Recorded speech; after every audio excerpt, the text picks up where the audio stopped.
어, 어. 이번 시간은 페이지 43페이지. 자, 소방설비 파트 보도록 합니다. 자, 하재의 분류에서 일반 하재를 A급 하재라고 합니다. 나무나 섬유, 종이와 같이. 자, 나중에 가연물이 타고 나서 재를 남기는 하재가 뭐다? A급 하재, 일반 하재고, 유류하재를 B급 하재라고 하죠. 인화성 액체나 가연성 액체, 이런 석유, 그리스 이런. 그래서 얘는 가스도 여기에 들어갑니다. 가스 하재도 여기에 들어갑니다. 그래서 타고 나서 재를 남지 않는 하재가 뭐다? 유류하재, B급 하재. 그리고 전기하재가 전기기기나 배선에서 관련된 하재. 그러면 전기가 배선에 전류 흐르다가 뭐가 됩니까? 주황이 생기니까 열이 생기죠. 그러면 전선에 불이 붙을 수 있죠. 이런 하재가 무슨 하재? C급 하재, 전기하재고, 그 다음에 주방하재가 K급 하재입니다. 동식물성류를 취급하는 조리기 위해서. 자, 튀김을 하다가 불이 확 붙을 수 있죠. 이런 것이 무슨 하재? K급 하재에 분류가 됩니다. 그리고 옥내수화전 설비는 수원의 저수량은 간단히 알아두라 했어요. 수원의 저수량은 한 번 시험에 냈는데 간단히 기억하시죠? 물의 확보는 2.6 세제곱미터 곱하기 뭐다? NO 하면 된다. 이때 NO는 동시 사용 개구수를 의미해 가장 많은 층의 설치 개수를 대입하되 5개 이상 실은 몇 개?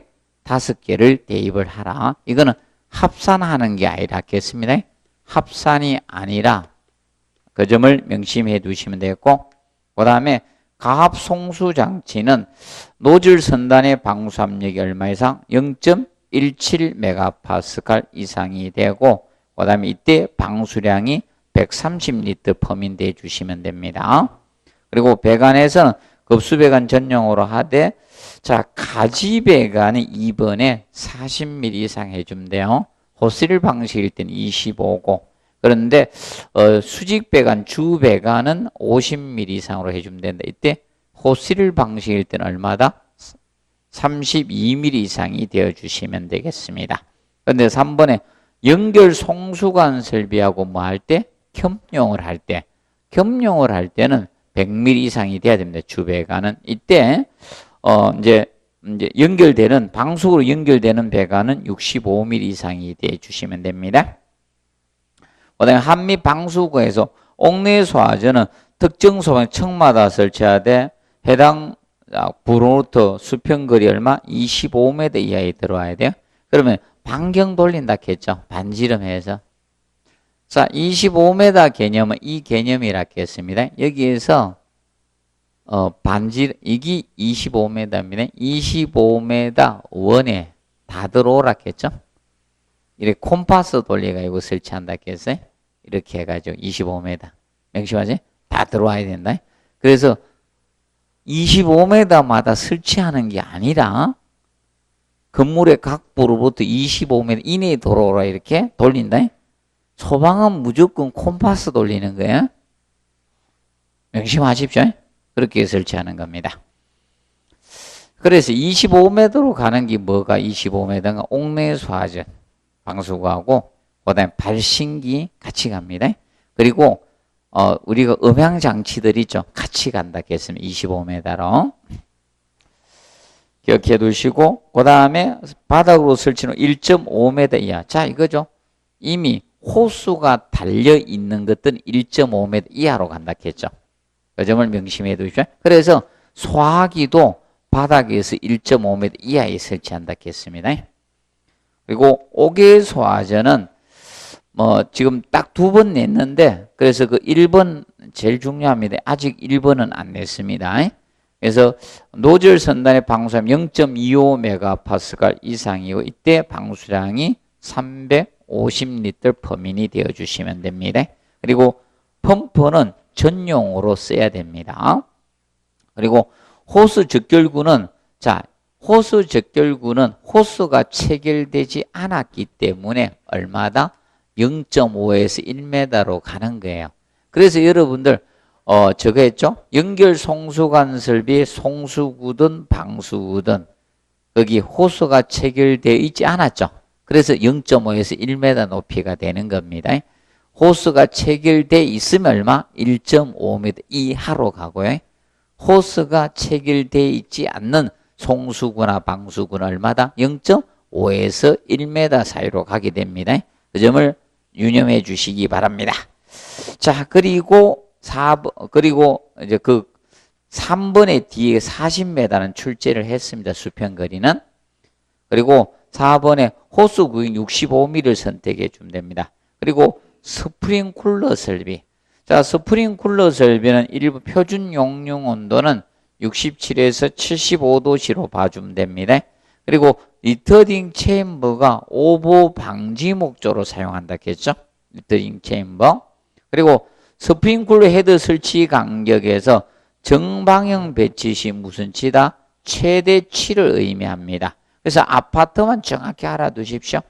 자, 건물 각부로 수평거리가 얼마다? 3.2. 자, 이거예요.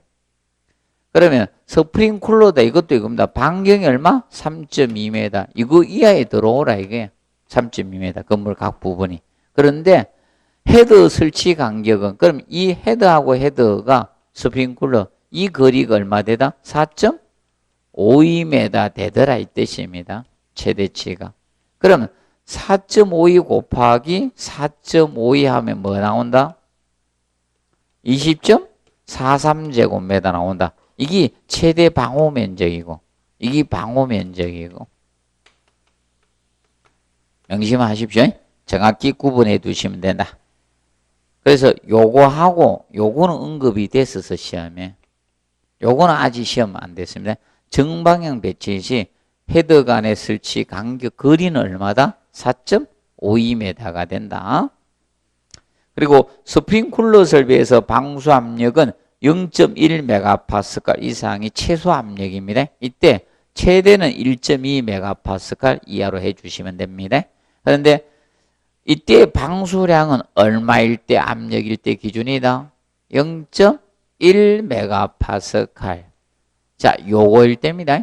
0.1MPa일 때, 자, 방수량이 얼마다? 80L per min이 되어주시면 됩니다. 주의해 주시고. 그 다음에 수원수량은 어떻게 계산하라? 1.6 입방메다 곱하기 N우에서 구하면 되는데, 이 N우는 동시사용 개구수는요, 건축물의 용도에 따라서 30개, 20개, 10개 나누어집니다. 근데 아파트는 몇 개로 하락했어요? 10개. 아파트는 10개 이상 시 10개로 하시면 된다고 했습니다. 자, 그리고 자, 저거 봅니다. 그 다음에 4번에 교차배관에서 붕괴된 지점을 기점으로 한쪽 가지방에 설치한 헤더 개수는 몇 개? 8개 이하가 되어 주셔야 됩니다. 그리고 조기 반응형 스프링쿨러 헤더 설치하는 거 꼭 기억하십시오. 공동주택의 거실하고 노유자 시설의 거실, 오피스텔의 침실하고 숙박시 침실을 해야 됩니다. 병원의 입원실, 여기는 조기 반응형 스프링쿨러 헤더를 설치를 해 주셔야 됩니다. 그리고 45페이지 보시면 용어 정리해서 가지배관 해놨죠. 스프링쿨러 헤더가 설치되는 배관을 가지배관이라 하고, 교차배관은 직접 또는 수직배관을 통해서 가지배관에 공급하는 배관을 교차배관. 그러면 지하 주차장에서 봤을 때 수평으로 큰 배관이 지나가고 있는데 거기 교차배관이에요. 그리고 주배관은 수직배관입니다. 각층을 수직으로 가는 수직배관이 주배관이고, 신축배관은 가지배관하고 스프링쿨러 헤드를 연결하는 구비용이야. 그러면 이거는 어떤 경우에 사용한다 했어요? 자, 이렇게 가지배관이 있으면 스프링쿨러에 이 가지배관이 이렇게 있었어요. 그럼 분기는 상향으로 분기한다, 하향 분기한다? 상향으로 분기를 다 해야 돼. 하향 분기하면 안 터져요, 나중에. 찌끄기 때문에. 상향 분기하는데 지금 여기 반자가 이렇게 틀어져 있어요. 자, 이렇게 반자가 있으면요, 하향형 헤드를 쓸 수밖에 없어. 상향 헤드를 못 쓰는 거야. 근데 지하 주차장에는 상향형 헤드를 해놨잖아. 위로 헤드를 해놨어요. 그래서 이 배관을 어떻게 굽혀야죠. 이렇게 굽히게 됩니다. 이 굽이 용이한 이 배관을 무슨 배관? 신축 배관. 얘가 신축 배관이 되는 거예요. 이것이 신축 배관인데, 그러면 헤드를 여기 이렇게 설치하는 거예요. 그러면 이 하향형 헤드를 설치했을 때 스프링클러 헤드 하향 헤드 될 때 무슨 배관이 온다? 신축 배관이 오는 겁니다. 그러면 반자를 틀 때는 이게 오는 거예요. 명심해 두십시오. 그래야지 헤드의 찌꺼기가 유입이 안 됩니다. 신축 배관을 써줌으로써 헤드의 찌꺼기 유입을 방지하는 거예요. 얘가. 헤드의 찌꺼기 유입을 방지할 수 있는 겁니다.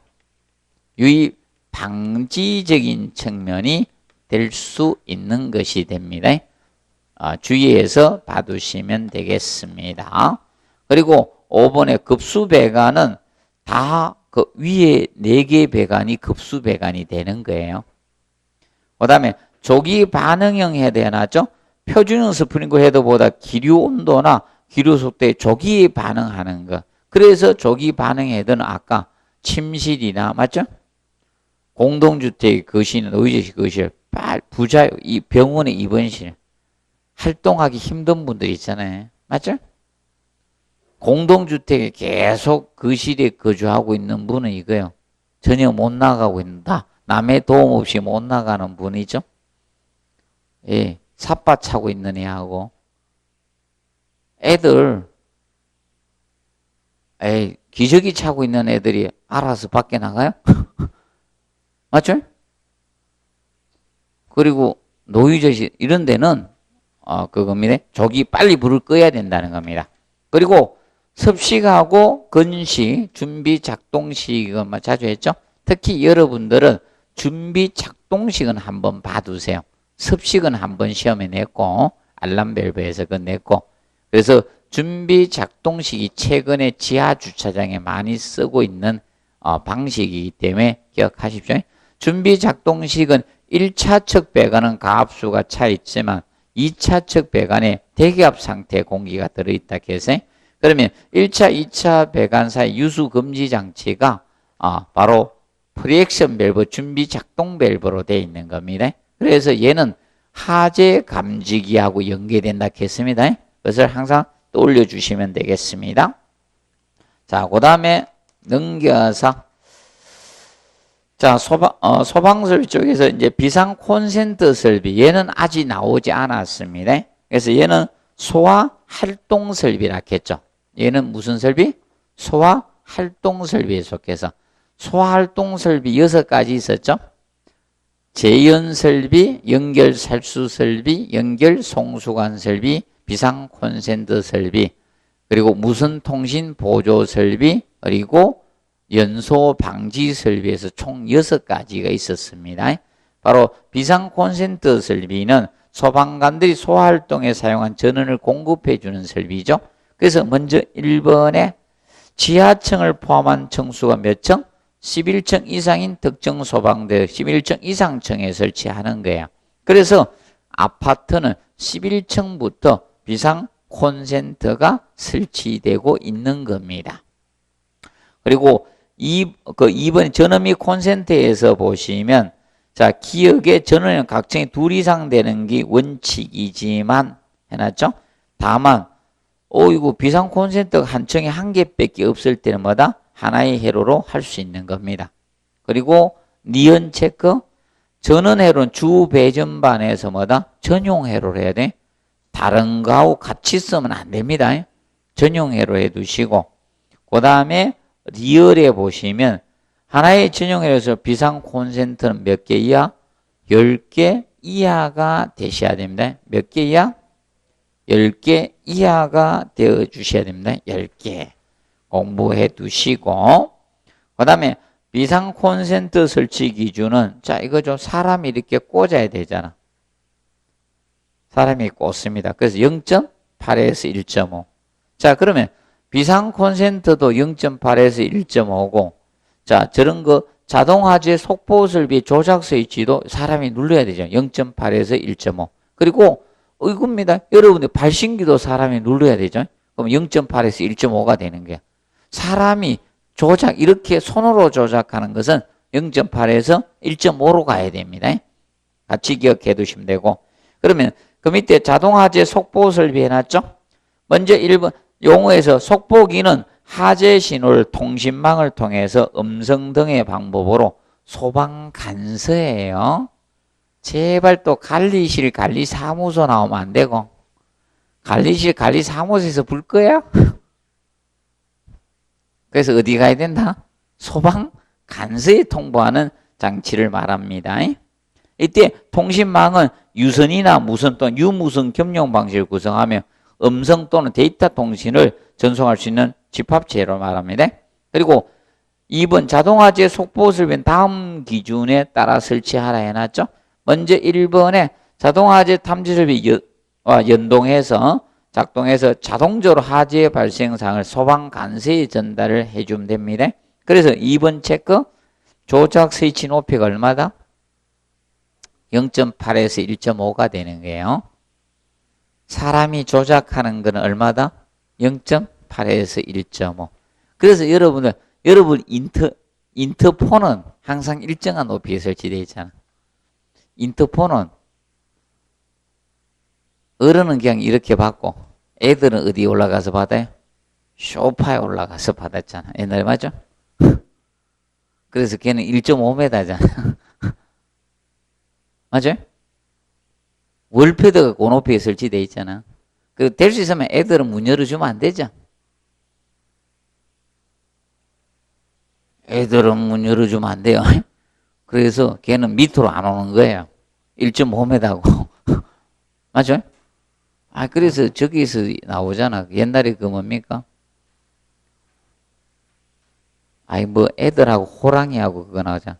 뭐 하나 좀 안 잡아먹지. 문 열어주지 말라고 한 게 있죠. 손 내밀으라 해가지고, 그죠? 이런 거 하잖아. 문 열어주면 안 되거든, 애들은. 그래서 인터폰은 설치 높이가 얼마다? 1.5m 높이에만 설치하는 거예요. 밑으로 안 와요. 근데 이런 거 조작은 누구나 할 수 있어야 되죠? 그래서 0.8에서 1.5로 가는 거예요. 개념이. 맞죠? 자, 봐두시고, 그 다음에 이제 그거 정리해 놓으시고, 그 다음에 이제 4번 체크하십시오. 자, 문화재에 설치하는 자동화재 속보 설비는 뒤에 체크, 속보기에 감지기를 뭐다? 직접 연결하는 방식으로 할 수가 있는 겁니다. 속보기에 직접 연결이 가능해요. 문화재 거는. 그 다음에 페이지 47페이지. 자, 비상경보 설비 및 단독경보형 감지기 나옵니다. 자, 이것도 뭐, 지금 현재 46페이지, 47페이지는 전혀 출제 안 된 파트입니다. 앞으로 혹시 나올 수 있는 걸, 잡고 있는 겁니다. 그래서 먼저 용어에서 보시면, 비상벨 설비는 화재 사항을 경종으로, 비상벨이니까 뭘로 한다? 경종으로 하는 거죠. 경종. 그리고 사이렌스는 당연히 사이렌 들어가야 되니까 시험 안 내겠죠. 그리고 3번 단독 경보형 감지기는 화재 발사항을 뭐다? 체크 단독으로 감지해서 자체 내장된 음향장치로 경보하는 감지기를 뭐다? 단독 경보형 감지기라고 합니다. 단독 경보형 감지기. 그리고 4번 발신기는 화재 발생 신호를 뭐다? 수신기에 뭘로 해야 된다? 수동입니다. 꼭 체크. 자동으로 해주는 게 아니고 뭐다? 수동. 사람이 눌러줘야 돼요. 그래서 여러분들 항상 불나면 내가 못 내려갈 것 같으면 어떻게 해주라 했어요? 여기서 누르면 많이 내려가요. 계단이 복잡해서 내가 못 내릴 것 같으면 어떻게? 1층 갔었다는 눌러주라 했죠? 기억나죠? 발신기는 뭘로 해야 된다? 수동으로 사람이 눌러줘야 돼. 자동으로 하는 게 아니고. 그래서 주의해 주시면 됩니다. 그래서 기본적으로 알아두시고, 그 다음에 그 비상벨 및 자동식 사이렌 설비에서 2번에서 자, 그래서 지구 음향장치는 특정사 층마다 설치하되 건물 각 부로부터 얼마? 25m입니다. 수평거리. 그럼 얘는 옥내 소화전하고 같이 다녀요. 여러분들이 보시면 옥내 소화전 박스가 이렇게 있잖아요. 소화전 박스 있으면 위에 보면 여기 있잖아. 여기 발신기도 있고 표시등도 있고 음향장치도 있잖아. 그 구멍 뻥뻥뻥뻥 뚫어놨잖아. 자, 이거 같이 다닙니다. 올투게더 같이 다닙니다. 발신기하고 뭐하고 음향장치하고 표시등하고 같이 다닙니다. 이게. 맞죠? 기억을 하시고, 그래서 수평거리 얼마? 25m입니다. 그리고 전격 전압이 몇 프로 전압에서 음향을 발휘할 수 있다? 80% 전압 꼭 기억하시고, 음향 전압은 80입니다. 그리고 데시벨이 몇 데시벨이다? 90이요. 둘이 헷갈리면 안 돼요. 전압이 80이에요. 압이 80. 그리고 뭐다? 데시벨이 90입니다. 아, 이거죠. 데시벨은 우리가 소리 지르는 목구멍에서 소리가 나오죠. 맞죠? 90데시벨입니다. 90데시벨 이상이 돼야 됩니다. 헷갈리지 않도록 하십시오. 살짝 장난칠 수 있어요. 바꿀 수 있어요. 90, 전압이 90이고 데시벨이 또 그렇게 바꿀 수 있는 주의하시고, 그 다음에 발신기는 우리가 알아두실 것이, 자, 조작 스위치는 얼마? 0.8에서 1.5m 해주시면 되고, 그 다음에 니은 수평거리 같이 간다? 얼마? 25m. 그리고 디귿은 출제했습니다. 표시등은. 아, 제가 이걸, 이것 전체 하기 전에 일부 발신기만 해가지고 해놨어가지고 이미 출제를 했고요. 그래서 보시고, 그 다음에 3번에 단독 경보형 감지기 나오죠? 단독 경보형 감지기 각실마다 설치하되, 뒤에 체크, 바닥 면적 얼마? 150제 초과하는 경우 150제곱미터 한 개 이상 설치하면 돼요. 각실마다 설치하고, 그럼 예를 들어서 좀 이렇게 되면요, 실이 하나밖에 안 되죠. 이거는 150 안 넘죠? 그럼 각실마다 설치하고, 근데 실이, 한 실이 굉장히 크네? 300이네? 맞죠? 그러면 150 이내마다 하나 설치하라. 그럼 2개 설치하라 이거죠? 그런데, 350이어서 그럼 몇 개 설치해야 돼요? 3개 설치하면 되는 거예요? 맞죠? 정리해 놓으시고, 그 다음에 2번 체크, 최상층의 계단실 천장에 설치해야 됩니다. 최상층 천장에. 계단실의 천장에 설치하라. 그리고, 자, 48페이지, 이거는 앞전에 냈습니다. 그래도 또 보세요. 작년에 이 표를 괜히 만들어 놔가지고 책에다. 이게 작년 냈던 거네. 그래서 그 밖에 그 나오죠. 그 밖에 아파트가 여기에 해당돼요. 그 밖에. 그럼 일반 빌딩들 이런 것들 다 여기에 해당되면 그 밖에 해당이 됩니다. 그런데 지하층 가지고 낸 거야. 지하층이 딱 2개밖에 없죠. 피난층하고 뭐다? 피난용 트랩 2개 됩니다. 그런데 아파트는 1, 2층은 피난기구가 필요 있다 없다? 필요 없어요. 1층은 그냥 나오면 돼. 그리고 2층은 뭐다? 계단 통해서 내려오라 이거야. 맞죠? 계단 16개 계단 내려오면서 졸도할 것 같아요? 아파트에 그 계단 있죠? 아파트 1층 있죠? 계단 16개밖에 안 돼요. 단위. 숨 참고 16개 계단 내려올 수 있겠죠? 못 내려올 것 같아요? 그럼 2층에서 뛰어내려. 그럼 뛰어내릴 때 어떻게 뛰어내리나? 이런 거 있으면 뛰어내리고, 아니면 옆에 나무 있으면 나무 타고 내려오면 되죠. 옆에 나무 심어놨으면 나무 타고 내려오면 돼요. 2층은. 몰라, 저 같은 경우 2층에서 옛날엔 뛰어내렸었는데. 학교 3층에서도 뛰어내긴 뛰어내렸었는데. 근데 한번 발 삐쳤었습니다. 잘못 뛰어내려가지고. 자, 그리고 3층하고 4층 이상을 구분해 두면 돼요. 3층하고 4층 이상. 자, 보십시오. 3층이 더 많죠? 4층이 줄어들잖아요. 그래서 그 밑줄 쫙 끊었어. 3층에는 되고 4층 이상에는 안 되는 거. 맞죠?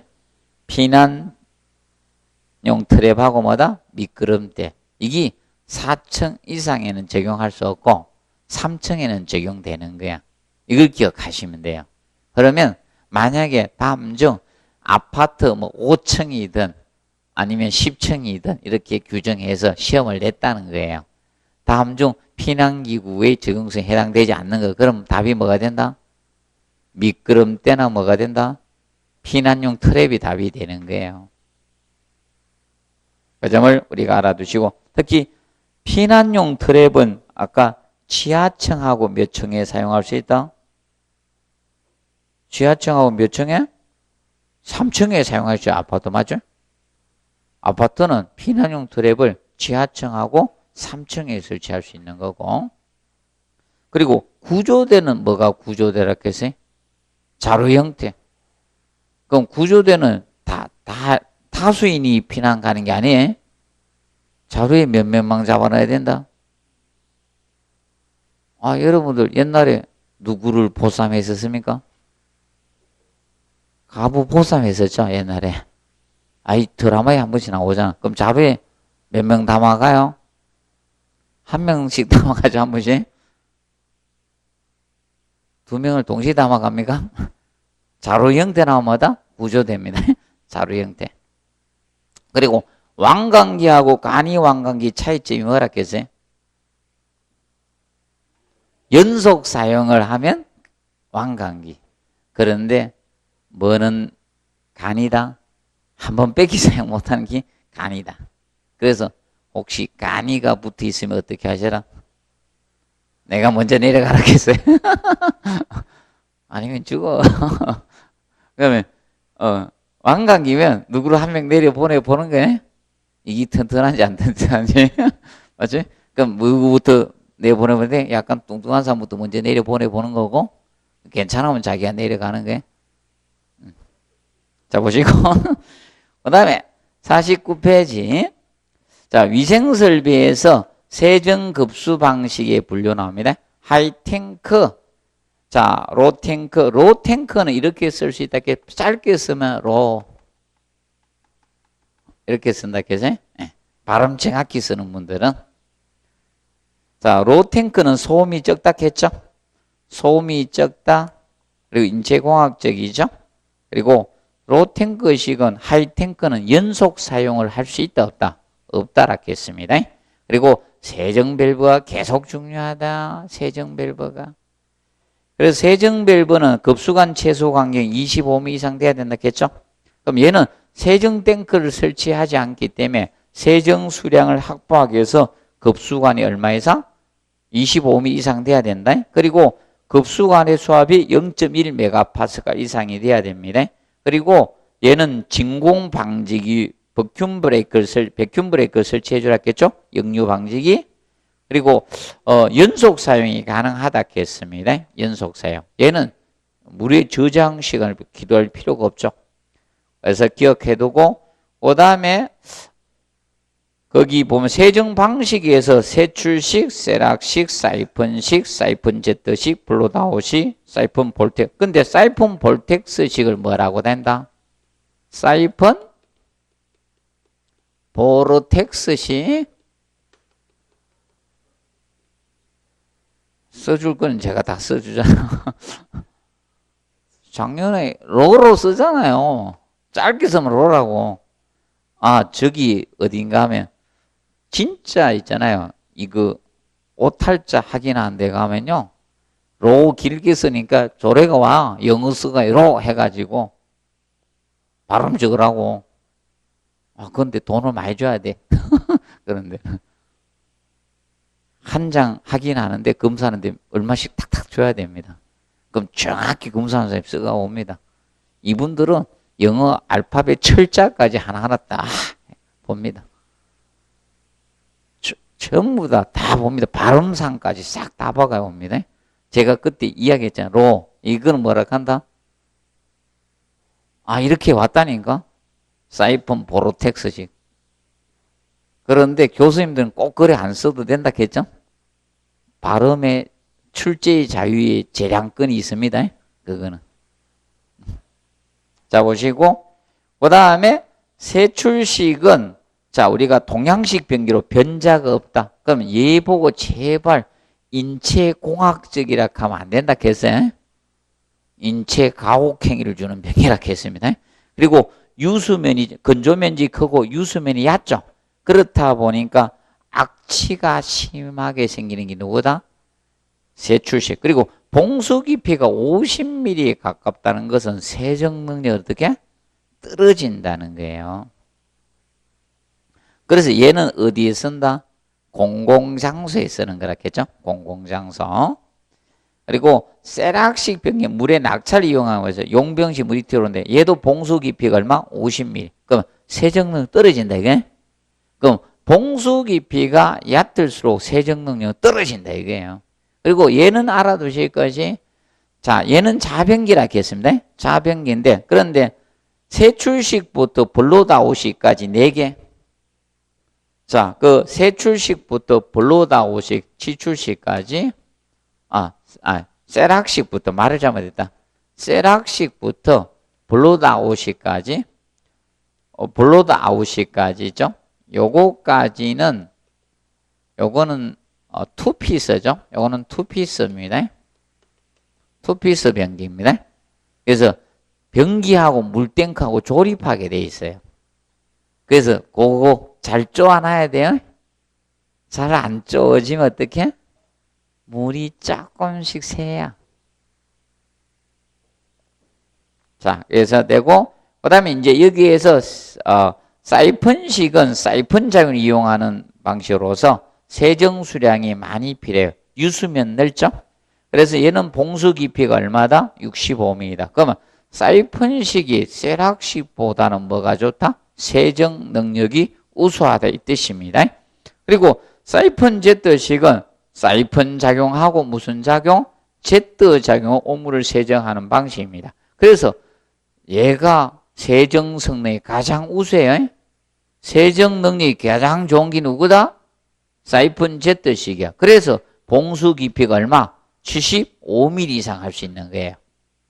그리고 블로드아웃식 변기는 자, 이걸 했겠죠? 블로드아웃식 변기는 자, 이겁니다. 배수 방향으로 여기 제트공을 설치해서 물의 분사를 어떻게? 배수로 방향으로 분사시켜서 오물을 세정하는 방식이야.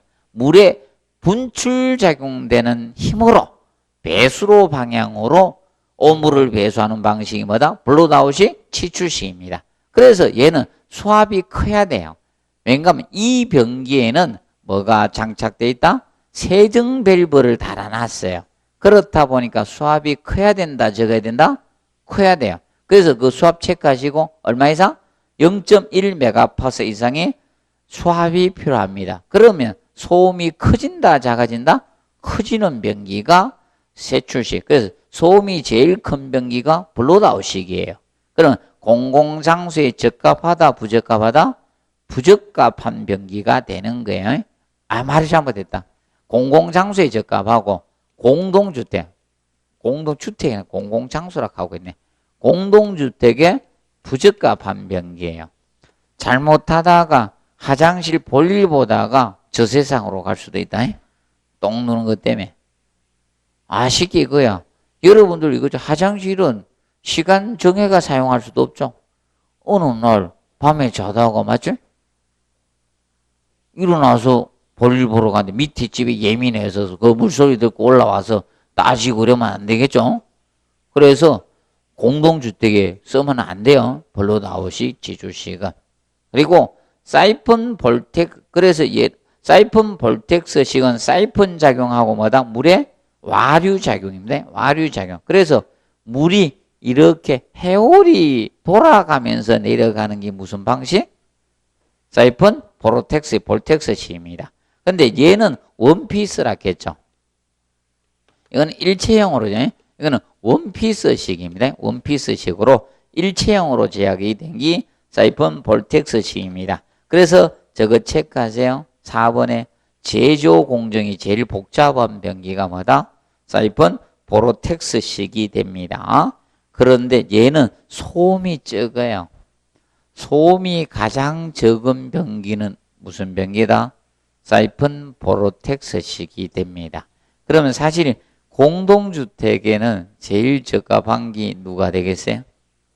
사이폰 보로텍스식이 제일 적합하고 그 다음이 뭐다? 사이폰식 형태가 되는 거예요. 사이폰식.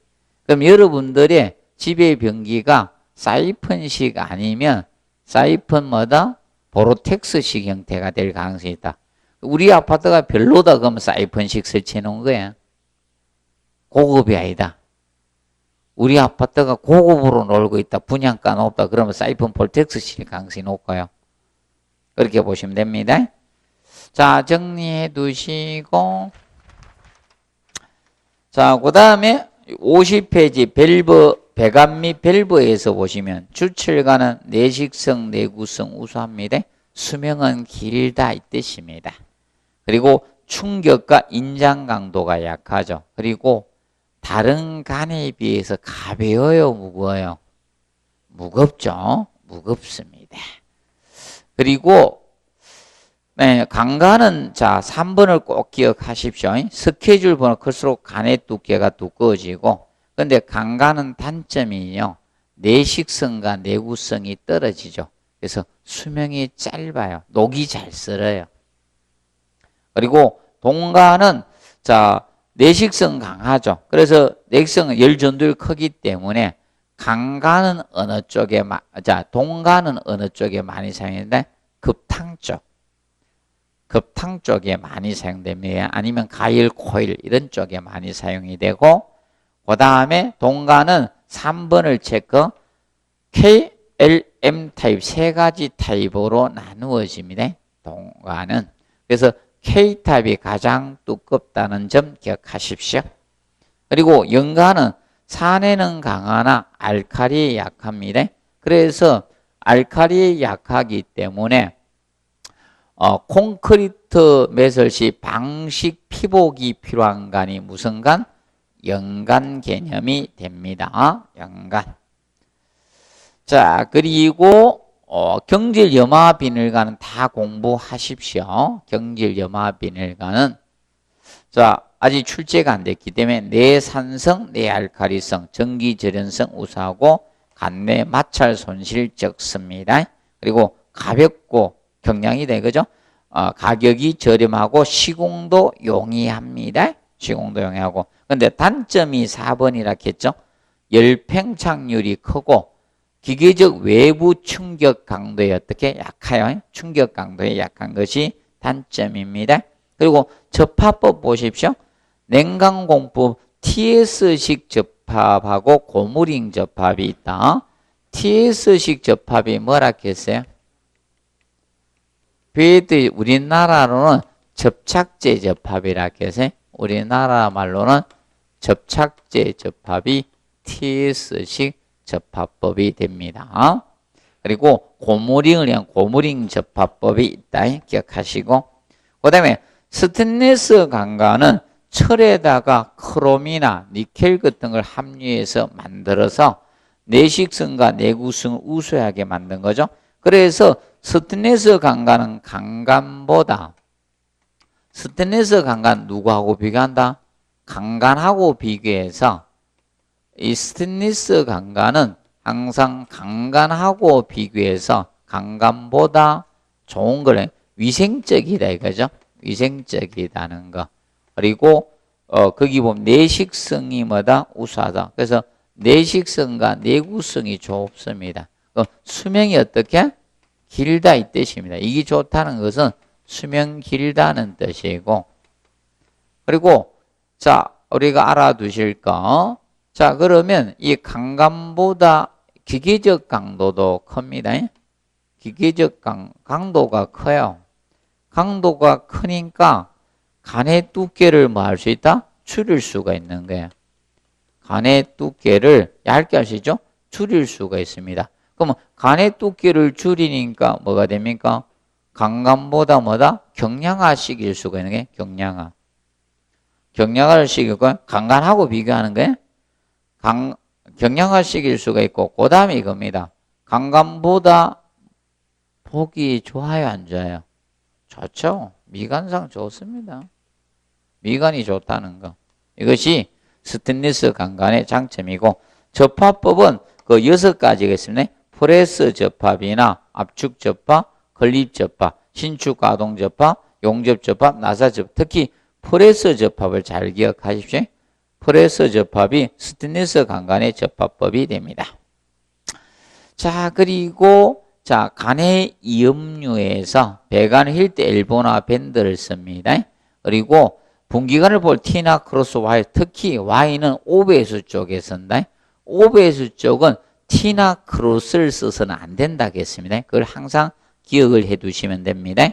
그리고 직관접합은 니플이나 커플링 유니온 프렌즈를 써주면 되고, 그 다음에 4번에 구경이 다른 간을 접속했을 때는 리두셔나 부싱, 편시명. 그리고 이경자 들어가면 다 돼. 이경 이경 소켓이든 이경자가 들어가는 것들은 다 됩니다.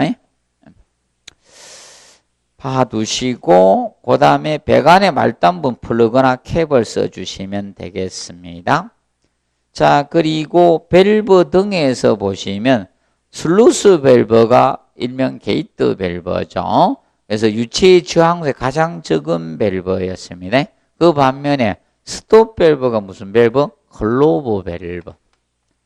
뭐 글로브 밸브라고도 하고 뭐다? 구형 밸브라고 칭합니다. 구형 밸브. 구형 밸브.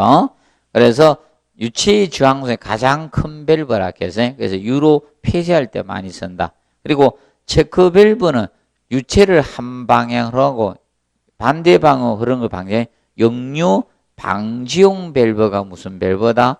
체크 밸브다. 역류 방지용 밸브가 체크 밸브입니다.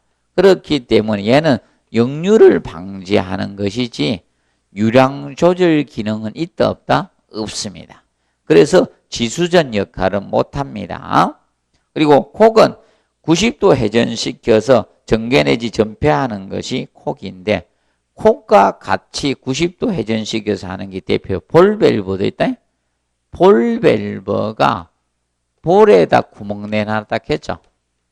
볼에다가 구멍을 내놓은 거예요. 볼에다. 그럼 이걸 이제 한쪽 구멍에 이거 돌려서 흐르게 하는 거. 이게 무슨 밸브?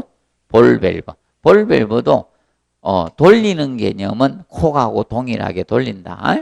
이렇게 해놓으시고 그 다음에 앵글 밸브가 유체 흐름을 90도로 바꿔주는 밸브가 뭐다? 앵글 밸브다. 그래서 앵글 밸브는 소화전 밸브나 방열기 밸브가 앵글 밸브에 해당이 된다고 했습니다. 기억해 두시고 그 다음에 스트레이너는 거르는 역할을 한다 했죠. 이물질을 거르는 역할을 하는 것이고 그 다음에 프렌지엄은 공부해 두라 했죠. 밸브나 펌프 및 각종 기기 배관을 연결하는 교환 해체가 자주 발생하는 데 사용한 것이 프렌지엄이다. 이때 프렌지엄 도시교는 어떻게 표현한다 했어요? 프렌지엄 도시교는 양쪽 크기가 어떻게? 동일 크기. 여기 프렌지엄이었습니다. 자, 그 다음에 51페이지 성강기에서 보시면 가부화 계장기나 주접촉기나 전자브레이크.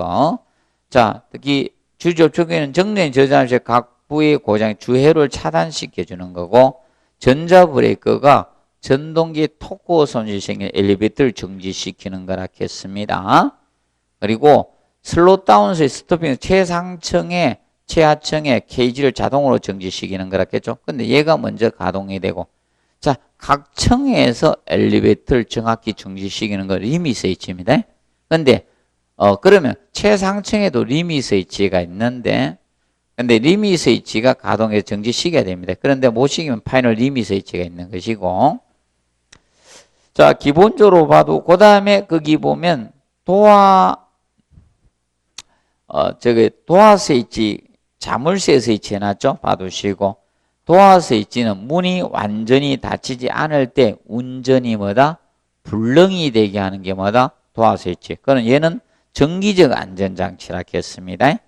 그런데, 도화 인터록 장치는 기계적 안전장치로서 도화 스위치와 동시에 뭐다? 작동해서 문이 밖에서 열리지 않도록 한다.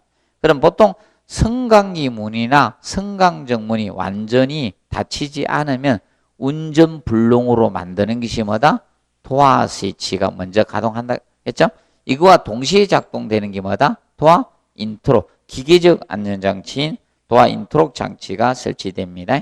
그리고 조속기는 가속했을 때 엘리베이터 전기가 130% 이상 됐을 때 전을 차단시켜서 정지시키는 게 조속기 속도 조절기라 했습니다. 그러면 이게 가동되면 나중에 40% 되면 비상정지장치가 자동으로 가동되게 되어 있습니다. 이거는 케이지에 설치되어서 엘리베이터 가이드 레일을 잡아서 정지하는 게 뭐다? 비상정지장치입니다. 그래서 두 가지가 뭐가 된다? 자, 조속기하고 비상정지장치는 가속에 대한 뭐다? 안전장치가 됩니다. 자, 그리고 밑에 1인당 하중은 몇 킬로? 올해부터 75km입니다. 그리고 직류 엘리베이터는 속도 제어는 가능합니다. 근데 부하에 의한 속도 변동은 없습니다. 그런데 반대로 교류 엘리베이터는 이렇게 되는 거예요. 속도 제어는 안 돼요. 그런데 부하에 의한 속도 변동이 있어요. 그럼 예를 들어서 이겁니다. 한 명 탔을 때하고 정원이 다 탔을 때하고 속도 변동이 없는 것은 누구다? 직류고. 교류는 속도 변동이 있다는 거예요. 한 명 탔을 때는 잘 가는데 많이 타면 잘 안 간다는 거예요. 명심하세요. 잘 기억하자. 써놓으세요. 비교해서 해놓으세요. 교류 엘리베이터는요, 속도 제어는 불가능해요. 그런데 부하에 의한 속도 변동은 있고요. 그런데 직류는 속도 제어는 가능하지만 뭐는 부하에 의한 속도 변동은 없다는 거예요. 많이 타냐 적게 타냐 이거는. 그 점을 알아두시고 그 다음에 하강 승합 자동 방식 정확히 알아. 아파트는 하강 승합 자동 방식 쓴다 했죠? 하강식 호출이 응답해 주는 거고, 그 다음에 비상용 승강기 승강장에 우리가 내부와 연결한 문, 쉽게 아파트 세대 현관문이죠. 그 문은 뭐만 쓰라 했어요? 갑종만 쓴다 했죠. 갑종. 아파트 세대 현관문이 갑종이에요. 갑종방. 그리고 피난층 있는 승강장 출입구도 도로나 공지 이르는 거리는 몇 메다? 30m 이하가 되도록 해 주셔야 됩니다. 그 다음에 자, 난방 방식에서 전기 난방하고 온수 난방 비교에 대해서 해놨습니다.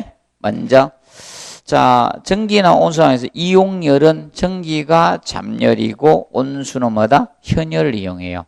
그래서 열 용량은 누가 크다? 온수가 큽니다. 그래서 그 밑에 열의 운반 능력하고 헷갈리면 안 돼. 열의 운반 능력은 누가 크고? 전기가 커요. 그리고 예열 시간은 열 용량하고 관계 있죠. 그래서 온수 난방이 길고 전기가 짧습니다. 난방 지속 시간도 열 용량가 가니까 온수가 길고. 그래서 열 용량, 예열 시간, 난방 지속 시간은 같이 갑니다. 같은 방향으로. 자, 그리고 열의 운반 능력이 전기가 큽니다. 온수가 떨어지니까 간경이나 방열 면적이 뭐다? 열의 운반 크니까 작아도 되죠. 간경이나 방열 면적이. 그런데 온수는 커야 돼요. 그래서 누가 시설비가 비싸진다? 온수가 시설비가 비싸지는 거예요. 그리고 습팀 해마는 누가 생긴다? 전기. 그리고 부하 변도의 방열량 조절은 온수가 용이합니다. 자, 전기는 이거죠. 잡열을 방출하든 안 하든 둘 중에 하나를 선택해야 돼. 그런데 온수는 뭐다? 방열기에 공급해주는 온수 온도를 조절해 주면 돼. 지금 70도씨로 공급해 주다가 추워지네? 80도씨로 올려주면 돼. 75도 이렇게. 온도를 올려줘서 조절할 수 있다는 겁니다. 그래서 제어성이 용이한 건 무슨 난방? 온수 난방이 용이하다는 겁니다. 그리고 거기 그다음에 쾌감도는 온수가 좋습니다. 사용 건물은 아파트, 호텔, 병원이 온수 난방이다. 이거는 계속 거주하거나 자는 데죠. 이런 데는 온수가 유리하다 이겁니다. 그리고 보일러 취급은 온수가 간단하고 전기가 복잡습니다. 그리고 간의 부식은 누가 많이 생긴다? 전기가. 쉽게 온도가 높아지면 간의 부식은 증가하는 겁니다. 상식적으로 알아두세요. 그리고 온수 난방용 부속기계 팽창 탱크는 자 거기 팽창 탱크 밑에 체크하세요. 물의 온도 상승에 따른 팽창하는 뭐다? 최적에 대응하세요. 최적 팽창에 대응하는 게 팽창 탱크예요. 그래서 개방식하고 뭐다? 밀폐식. 보통 온수 난방을 저온수 난방이라 해요. 고온수 난방이 대규모죠. 이럴 때는 밀폐식을 쓰는 거예요. 그리고 그 다음에 3번에 팽창. 그래서 팽창 탱크하고 팽창관, 니튼콕 1번, 2번, 3번 그리고 5번에 삼방 밸브 6번에 역한수 배관 있죠. 이건 온수 난방에만 쓰는 거예요. 그런데 방열기 밸브는 전기 난방도 있고 온수 난방도 있는 겁니다. 공통이고. 그 다음에 니튼콕 온수의 유량을 조절하는 밸브 주로 온수 방열 한수 밸브로 사용되는 것이 니튼콕이 됩니다. 삼방 밸브는 부주의로 밸브가 따진 운전했을 때 위험을 방지하기 위해서 사용하는 안전 밸브입니다. 특수 구조의 밸브를 우리가 삼방 밸브라고 합니다. 그리고 온수의 유량을 균등히 분배하기 위해서 각 방열기마다 배관 회로의 길을 갖게 하는 방식으로서 유량은 균등히 분배된다 했죠. 그런데 배관 길이가 어떻게? 길어진다. 올해 또 공부해야 돼요. 요거 공부해야 됩니다. 올해. 리버스 리턴을 뭐라 해서 역한수 배관 또는 리버스 리턴 같이 공부해 두시고 그리고 시설비는 비싸진다. 싸진다? 비싸진다 겠죠? 그리고 53페이지 자 39 난방 방식 나옵니다. 전기 난방용 부속기구에는 자 그 난방 배관법은 냉각다리 쿨링 레그 또는 냉각 레그라고도 한다 겠죠? 하트포드 배관법 접속법이 있고 리프트 이음이 있습니다. 하트포드 시험은 한번 나왔습니다. 그래서 보일러 주변의 배관법으로서 보일러의 안전 수위를 확보를 목적으로 쓰는 배관법이 무엇이다? 하트포드 접속법 또는 하트포드 배관법이라고 칭합니다. 그리고 리프트염을 기억하십시오. 응축수를 뭐다? 끌어올릴 때 쓰는 배관법이에요. 그래서 얘는 무슨 식에서 쓰는 거라 했어요? 무슨 식에서? 진공 한수식. 진공 한수식에서 응축수를 끌어올릴 때 쓰는 배관법이에요. 그래서 한 단은 1500mm, 1.5m 이내로 해야 돼요. 1500mm 이하로 해야 됩니다. 그리고 전기 난방부 거기 있죠. 방열기 전기 트랩 있고 그 열동 트랩 1번 방에 열동 트랩 체크하세요. 대표 벨로저 트랩이죠. 벨로저 트랩이 열동 트랩이 돼요. 그래서 이건 전기 난방에서 자 전기와 응축수를 갖다가 분리시키는 거예요. 그리고 버킷 트랩이나 플로트 트랩이 있죠. 이거는 기계식 트랩이죠. 플로트 트랩은 열교환기 쪽에 사용한다 했죠. 플로트 트랩은 열교환기 쪽에 사용하고 버킷 트랩은 뭐다? 전기 사용 세탁기나 전기 탕비기, 버킷트랩이 전기 탕비기나 전기 사용 세탁기 같은 데 쓰는 것이 버킷트랩입니다. 그리고 그 다음에 그 이중 서비스 밸브는 자 이거죠. 방열기 트랩하고 방열기 밸브를 조합해서 만든 게 뭐다? 이중 서비스 밸브로서 한랭지에서 응축수 동결 방지 목적으로 쓰는 겁니다. 가마 밸브는 압력을 고압을 저압으로 줄여주는 장치가 가마 밸브고, 그 다음에 전기 헤더가 전기를 고르게 송기하게 설치하는 게 전기 헤더입니다. 그 다음에 복사 난방은 쾌감도는 좋다. 복사 이러는데 온도 분포가 균일하죠. 균일하게 해서 피치는 적게 간격을 이야기합니다. 파이프 간격. 그리고 매설 깊이 기계 배간격은 짧게 해주면 됩니다. 그리고 매설 깊이는 간격의 1.5배에서 몇 배? 2배 이상으로 해주면 되는데 이때 왜 1.5배에서 2배 이상으로 해주네요? 이겁니다. 균열 방지도 있고요. 균열을 방지하기 위해서, 그리고 온도 분포를 균일하게 해서,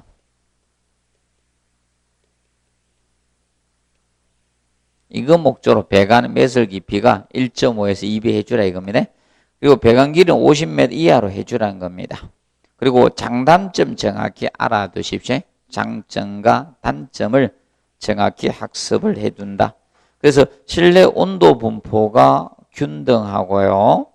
그리고 쾌감도가 높습니다. 그리고 방을 개방 상태도 난방 효과가 있습니다. 그리고 바닥의 이용도가 높고 실온이 낮아도 난방 효과가 있습니다. 천장이 높은 실에 가능하죠. 그리고 자, 그 다음에 이제 단점은 외기온도급 방열량 조절이 어렵죠. 그리고 시공이 어렵고 수리비, 설비가 고가입니다. 몇 배관으로 고장 요소 발견이 어렵습니다. 그리고 열 손실로 해서 뭐다? 단열청 설치를 해 주셔야 됩니다. 그리고 하단 온풍 난방이 무슨 난방? 간접 난방입니다. 예열 시간이 짧고 실온 상승이 빠르죠. 그리고 소음 문제가 있고 쾌감도는 나쁩니다. 그러면 온풍 난방은 공기를 가열해서 딱도로 보내도 붙여서 난방하는 게 뭐다? 온풍 난방. 그러면 온풍 난방은 열 용량이 커요, 적어요? 열 용량은 모르면 무게를 기억하라. 질량 곱하기 비열이라 했죠? 맞죠? 무거운 놈이 뭐 커진다? 열 용량 커진다. 비열도 영향이 있지만 일단은. 그래서 기억을 해 두시고, 그러면 자, 온풍 난방은 열 용량이 크다, 작다? 작다. 자, 그리고 54페이지 보일러 마력부터는 잠깐 휴식하고 하도록 하겠습니다.